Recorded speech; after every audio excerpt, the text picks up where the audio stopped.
প্রতিদিনের মতোই রাতে বাড়ি ফেরার সময় ঠিক হাওড়া স্টেশন থেকে 9:30টার ব্যান্ডেল লোকাল ধরি। গন্তব্যস্থল কোন্নগর। এই যে কাকিমাটাকে দেখছেন, এক কলিগের সুবাদে আমার এনার কাছ থেকে একটু আলু কাবলি খাওয়া হয়েছিল।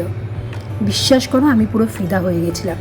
তা আজকে যখন হঠাৎ দেখতে পেলাম, বললাম একটু ভালো করে মুড়ি মেখে দাও তো। 20 টাকার। এখনকার দিনে 20 টাকার মুড়ি যেটুকু দেয়, তাই আমি ওনাকে 20 টাকারই বলেছি। বিশ্বাস করো, এতটা পরিমাণ, এতটা ভালো মাখা, আর ওনার সব থেকে বড় অনেকটা ভালোবাসা ওর মধ্যে ছিল।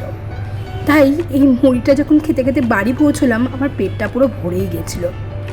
কিন্তু হ্যাঁ, আমি আমার ওই কলিগকে মিস করেছি আজকের দিনটায়। যাই হোক, তোমাদের কাছে আমার একটাই রিকোয়েস্ট, এনাকে যদি কখনো তোমরা দেখো, একবার খেয়ে দেখো। একদম আমি মন থেকে বলছি, ভীষণভাবে পছন্দ হবে তোমাদের, বেশ ভালো লাগবে, কথা দিলাম।